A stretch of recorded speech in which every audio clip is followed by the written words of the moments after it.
मानुष हो तो वही रसखान, बसो ब्रज गोकुल गाम के ग्वारन। रसखान जिन्होंने मुस्लिम धर्म के होने के बावजूद कृष्ण की ऐसी भक्ति की कि श्री कृष्ण के परम भक्तों में इनका नाम लिया जाता है।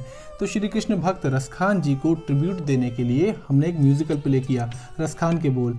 तो दोस्तों सबसे पहले मैं आपको इस प्ले की रिहर्सल दिखाता हूँ। ये प्ले सिर्फ 3 दिन की प्रैक्टिस में तैयार हुआ है।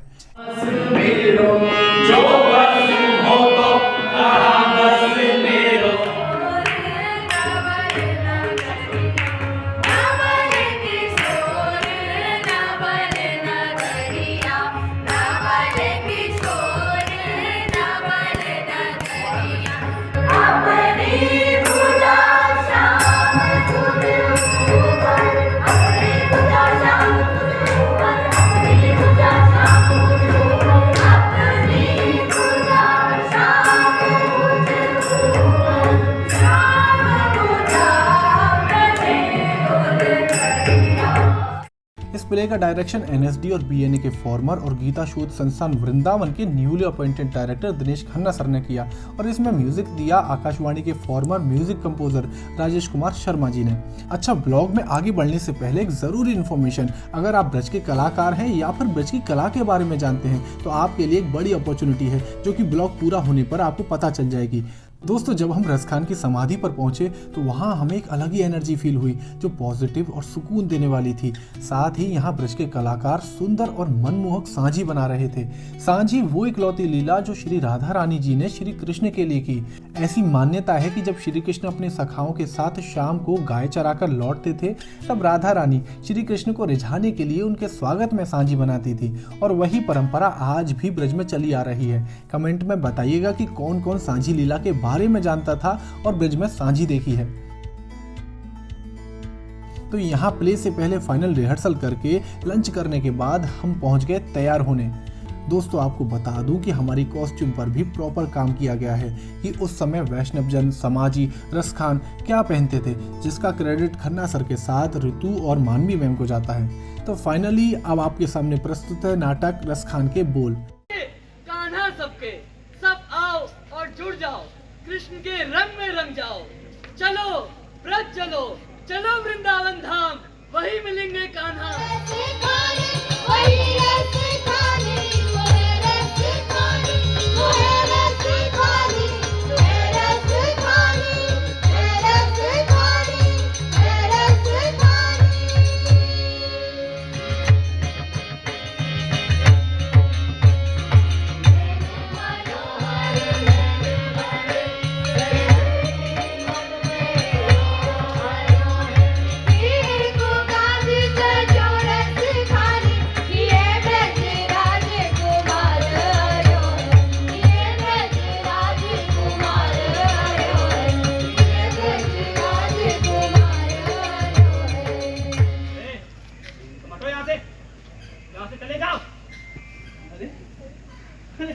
आपको भी गलती हुई है।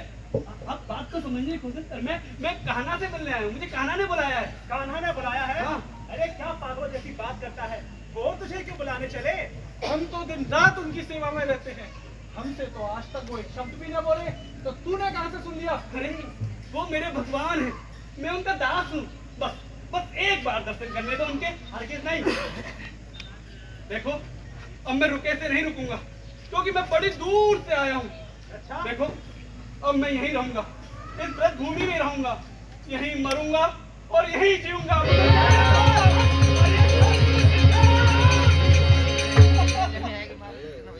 कन्हैया, कृष्ण, देखो ये मुझे रोकते हैं।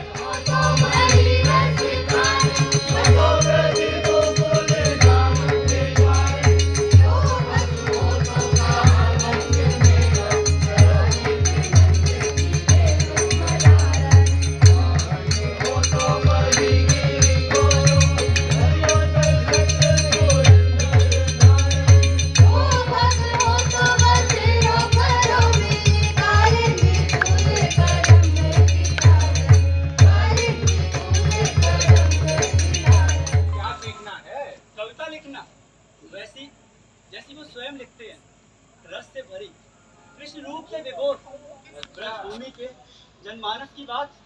ऐसा जी? झट से बताइए, कहाँ है वो?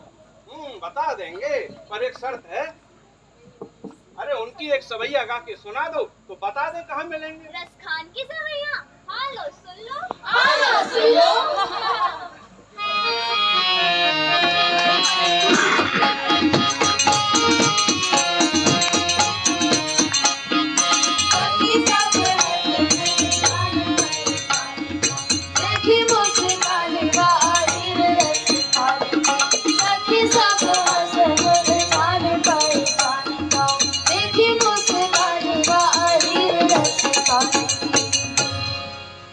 हम समझ गए कि तुम सब रसखान के पट्टे से छेवे के लायक हो।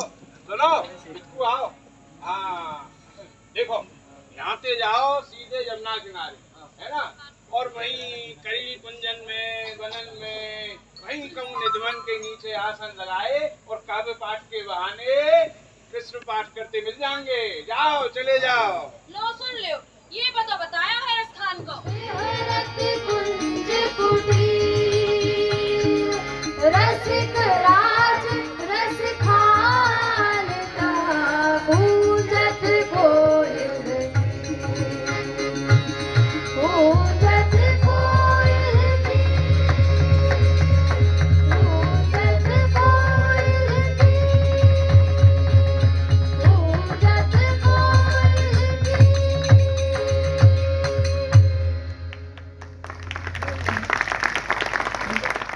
तो कमेंट करके बताइएगा कि कैसा लगा आपको प्ले और ब्लॉग, और हाँ जेन्युइन रिव्यू दीजिएगा ताकि मैं खुद को और इम्प्रूव कर सकूं।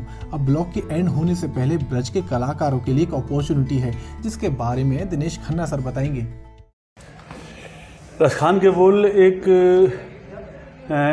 रसखान के जीवन पर बनने वाला एक तरह का एक छोटा सा नाटक है, पर ये छोटा उस तरह से नहीं है क्योंकि इसमें गीत संगीत है और जो रसखान के छंद हैं और रसखान की जो सवैयाँ हैं इसका इसमें समावेश किया गया है।